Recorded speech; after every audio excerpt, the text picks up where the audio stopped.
Terima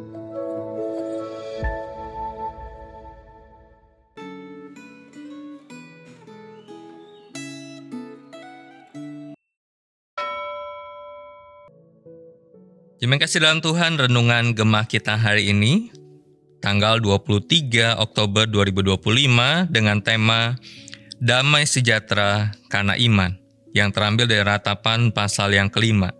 Sebelum kita merenungkan firman Tuhan, mari saya mengajak kita terlebih dahulu berdoa kepada Tuhan. Mari kita berdoa. Tuhan, kami bersyukur. Tuhan sekali-kali tidak pernah meninggalkan kami. Tetapi Tuhan senantiasa menjaga kami, memelihara hidup kami, dan memberikan kami kepastian untuk kami melangkah terus bersama dengan Tuhan. Dan biarlah kami melangkah di dalam perjalanan iman kami bersama dengan Tuhan, dan kami dikuatkan oleh kebenaran firman Tuhan. Berbicaralah kepada kami melalui firman yang akan kami baca, renungan yang akan kami dengarkan, dan biarlah Allah Roh Kudus menolong kami untuk melakukan firman Tuhan. Di dalam nama Tuhan Yesus kami berdoa dan bersyukur. Amin. Hari ini saya akan baca Ratapan pasal yang kelima, ayat yang ke-19 dan 21 untuk setiap kita. Demikianlah firman Tuhan. Engkau, ya Tuhan, bertahta selama-lamanya. Tahtamu tetap dari masa ke masa. Bawalah kami kembali kepadamu, ya Tuhan, maka kami akan kembali. Baruilah hari-hari kami seperti dahulu kala. Terima kasih dalam Tuhan, pasal yang kelima dari kitab Ratapan berisi 22 ayat. Tetapi bukan puisi akrostik seperti 4 ayat sebelumnya. Penulisan pasal ini berbeda dengan pasal-pasal sebelumnya. Meskipun sama-sama mengungkapkan penderitaan yang dialami umat Yehuda. Penulis memakai kata ganti orang pertama jamak kami, bukan orang ketiga. Ratapan ini bukan keluhan atau doa pribadi, tetapi doa korporat atau komunal dalam krisis nasional. Ratapan ini bukan sekedar ekspresi perasaan, melainkan teriakan meminta Allah memperhatikan keadaan mereka yang sangat menyedihkan, supaya Allah memulihkan mereka. Doa itu menunjukkan bahwa pengharapan mereka hanya ada pada Allah, dan mengungkapkan pengakuan bahwa hidup mereka bergantung pada pemeliharaan Allah.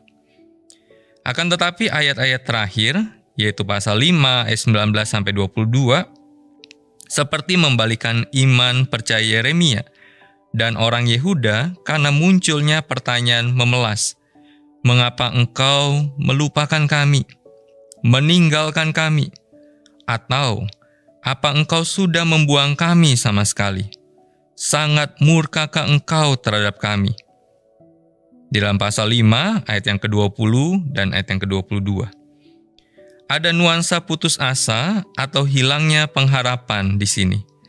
Akan tetapi tidak mungkin Yeremia kehilangan iman dan pengharapan kepada Tuhan.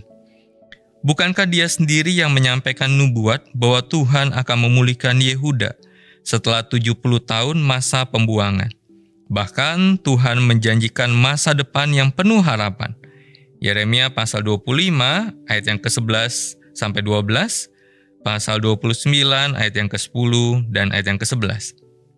Pertanyaan di atas bukan ekspresi putus asa, tetapi ekspresi jiwa yang tertekan, yang merindukan kelegaan. Yeremia tahu bahwa pemulihan yang dijanjikan Tuhan pasti akan digenapi, tetapi jiwanya menderita melihat kesengsaraan Yehuda saat itu.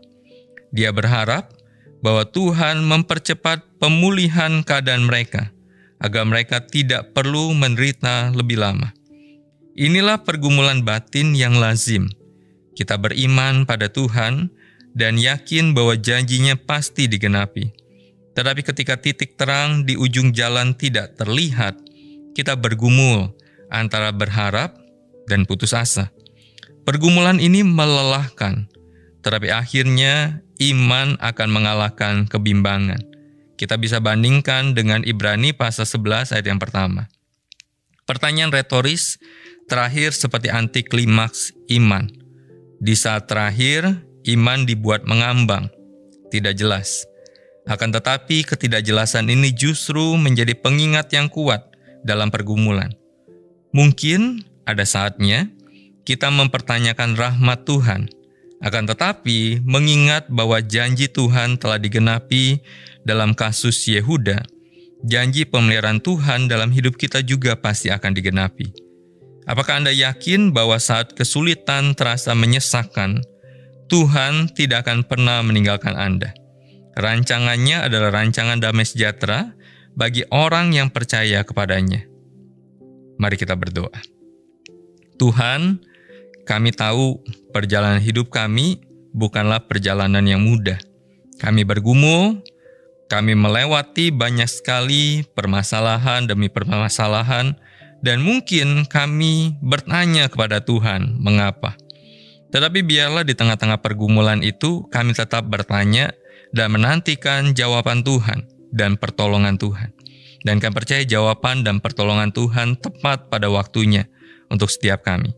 Karena itu Tuhan terus pelihara kami, terus ingatkan kami untuk tetap dekat dengan Tuhan. Terima kasih Tuhan, di dalam nama Tuhan Yesus kami berdoa dan bersyukur. Amin. Senantiasa jaga iman kita, senantiasa jaga imun kita. Tuhan Yesus memberkati kita. Amin.